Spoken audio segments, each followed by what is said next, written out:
নমস্কার, আমি চিত্রশিল্পী সুদেষ্ণা চক্রবর্তী। আজকে আমরা আরও একটি গল্প শুনতে চলে এসেছি, আমি শোনাবো আপনাদের কাছে। গল্পের নাম আরোহণ, লিখেছেন রবীন্দ্রনাথ ঠাকুর। রাজপুরের পান্থশালায় হিমালয়ের ঠিক পায়ের কাছটিতে বসে বিশ্রাম করছি। বরফের বাতাস দিয়ে ধোয়া তরুণ প্রভাতে আকাশজোড়া পাহাড়ের কোলে ছোট এই শহরের ঘরে ঘরে জাগরণের সোনার কাঠি স্পর্শ করে যাচ্ছে। দক্ষিণে একটি গিরি নদী গোপন গুহা থেকে স্বচ্ছ ধারাটি তার উপলখণ্ডের উপর দিয়ে পুষ্পিত কুঞ্জের ভিতর দিয়ে নেমে এসেছে তরল কল্লোলে পৃথিবীর বুকের উপর। আর বামে উঠে গেছে গিরিপথ, পৃথিবী ছেড়ে ক্রমাগত আকাশের দিকে ঊর্ধ্ব হতে ঊর্ধ্ব মেঘের অন্তরালে। এই আকাশের দিকে উঠে চলা আর এই অনন্ত সাগরের দিকে নেমে আসা, এরই মাঝে মুহূর্তের বিশ্রাম এই পান্থশালার কুঞ্জ তীরে। পর্বতের নীলের ভিতর প্রবেশ করেছি। চোখ জুড়ানো নীল অঞ্জন, ঘুম পাড়ানো নীল রহস্য, এরই একটি স্নিগ্ধ আভা সমস্ত দিনটিকে, সকল পথটিকে সুশীতল করেছে। পাহাড়ের একটা বাঁক, মেঘ ফাটা রৌদ্রে একখানা প্রকাণ্ড পাথর, মাথায় এক শুকনো ঘাস চাপিয়ে পথের ধারে দাঁড়িয়ে আছে।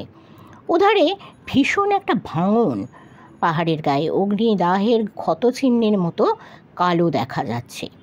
প্রখর রুদ্রমূর্তিতে দিক বিদিক এখানে দেখা দিয়েছে যেন দুঃস্বপ্ন হতো। একটা নির্জীব ঘোড়া, এরই মাঝ দিয়ে একরাশ পাথর বহে চলেছে পাষাণ প্রাচীর ঘেরা একটা রাজ অট্টালিকার দিকে।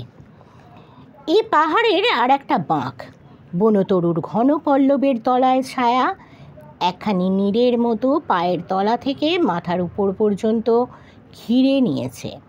চিররাত্রি এখানে অবগুণ্ঠন টেনে কোলের মধ্যে ঝরা পাতা নবকিশলয় জীবন মরণ সবাইকে নিয়ে দোলা দিচ্ছেন নির্জনে মেঘরাজের গোপন অন্তঃপুরে।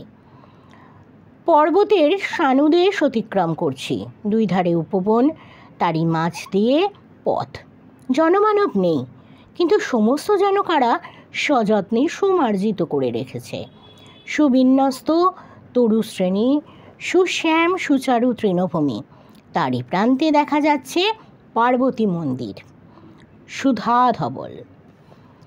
এরই উপরে পাহাড়ের নীলের কুল কিনারা হারা একটি মাত্র গভীর প্রলেপ বর্ষার মেঘের মতো আকাশ ঢেকে রয়েছে। এই কালোর উপরে আলো নিয়ে শোভা পাচ্ছে সমস্ত দৃশ্যটি স্থির বিদ্যুতের মতো। দেখতে দেখতে কুয়াশা এসে সমস্ত দৃশ্যটি মুছে দিয়ে গেল। অনাবিল শুভ্রতার কোলে ফুটে উঠল সোনার ফুলে সাজানো একটি মাত্র কর্ণিকার। মেঘের মধ্যে দিয়ে চলেছি, কুয়াশার সুবিমল শিশির চুম্বন মুখে লাগছে, চোখে লাগছে, প্রাণের ভিতর পর্যন্ত স্পর্শ করছে পথের ক্লেশ ক্লান্তি ধুয়ে মুছে।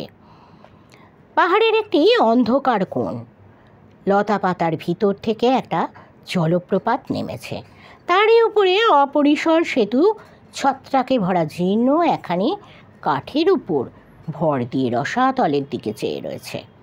একখানা বিশাল পাথর অতল স্পর্শ অন্ধকারের উপর ঝুঁকে রয়েছে, আর তারই তীরে বনদেবীটির মতো বনলতা পুঞ্জ পুঞ্জ তারা ফুলের একটি মাত্র গুচ্ছ। জলের হাওয়ায় কাঁপছে কচি পাখির ডানা দুখানির মতো দুটি লতা বল্লরী, আর তারই পাশ দিয়ে ফেনিল জল চলেছে অট্টরলে অতলের মুখে, ঝাঁপিয়ে পড়া গড়িয়ে চলা তলিয়ে যাওয়ার একটা প্রকাণ্ড ডাক। অনেকখানি জুড়ে দূরে দূরে পর্বতে পর্বতে রণিত হচ্ছে এই নিরুদ্দেশের দিকে নৃত্য করে চলে যাওয়ার, এই গগনের কোলে ঝাঁপিয়ে পড়ার ঝনৎকার। মেঘরাজ্যের উপর উঠে এসেছি। প্রকাণ্ড অজগরের নির্মুখের মতো একখণ্ড কুয়াশার সমস্ত গিরিশ্রেণীটি বেষ্টন করে নিশ্চল হয়ে রয়েছে। নিচে একটা সুদীর্ঘ কালো ছায়া পাহাড়ের গায়ে অনেক দূর পর্যন্ত লতিয়ে উঠেছে, আর উপরে একটা সবুজ উচ্ছ্বাস নীল আকাশে তরঙ্গিত দেখা যাচ্ছে। ওইখানে নির্মেঘ ওই নীলের বুকে শরতের সুতীক্ষ্ণ হাওয়ায় কোন দেবদারু বুনের ছায়ায় আমাদের এবারে মন যেখানে উড়ে যেতে যাচ্ছে এখনই অর্ধপথের পান্থশালা ছেড়ে। পাহাড়ের গা দিয়ে একটি সরু পথ, একদিকে খাড়া পাথরের দেওয়াল, আর একদিকে অতল স্পর্শ শূন্য। অনেক দূরে যেন একটা প্রকাণ্ড হ্রদের পাড়াপাড়ে ধূসর গিরিশ্রেণী দেখতে পাচ্ছি। একখণ্ড মেঘ শূন্যের ওপর সাদা পাল তুলে ধীরে ধীরে চলেছে, বাতাস তাকে যেদিকে নিয়ে যায়। মাঝে মাঝে পর্বতের এক একটা মোড় নেবার সময় এই শূন্যের ওপর দিয়ে খেয়া দিতে দিতে চলেছে আমার এই জীর্ণ কাঠের দোলাখানি। পাথর আপনার অটুট পরমায়ু, লতা পাতা আপনার ক্ষণিকের জীবন যৌবন নিয়ে এই শূন্যতার একেবারে তীরে এসে প্রতীক্ষা করছে ঝরে যাবার জন্য, খসে যাবার জন্য। এইখানে একটি পাখির গান, অদূরে বনের নিবিড় ছায়া থেকে সে ক্রমান্বয়ে বলছি, পিয়া পিয়া পিউ পিউ। শুষ্ক নদীর খাতের মতো ঊষর একটা গিরিসংকট, তার এই মোহরায় একটা লোক সরকারি আপিসে বসে যত লোকের কাছে চুঙ্গি আদায় করে ছেড়ে দিচ্ছে। একটা বুভুক্ষিত কুকুর এইখানের চারিদিকে মাটি শুঁকে বেড়াচ্ছে। পর্বতের সুনীল ছায়া সমস্ত শোভা এই শুষ্ক ভূমিটাকে ছেড়ে দেখছি অনেক দূরে পিছিয়ে গেছে। এ যেন আকাশের উপরে একটি রাশিকৃত পাথর আর ধুলার মরুভূমি। এরই পরে বনের নীলের মধ্যে একবার অবগাহন, সেখানে পায়ের তলায় পাহাড় ক্রমান্বয়ে অন্ধকারের দিকে গড়িয়ে গেছে। দিনে সেখানে যেতে পারিনি। কেবলমাত্র কেলু বনের শিখরে শিখরে পূর্ব সন্ধ্যার একটু ধূসর জ্যোতি নিক্ষেপ করেই ক্ষান্ত হয়েছে। সূর্যদেব এখন মধ্য গগনে বিরাজ করছেন, কিন্তু এই বনরাশির তলায় শিশির সিক্ত করা ছড়া পাতার বিছানায় এখনও রাত্রি। ঝিল্লি রবের ঘুম পাড়ানো সুর এখানে বাজছেই, কী বা রাত্রি, কী বা দিন। প্রকৃতির একটা খুব সুন্দর বিবরণ দিয়েছেন এখানে লেখক।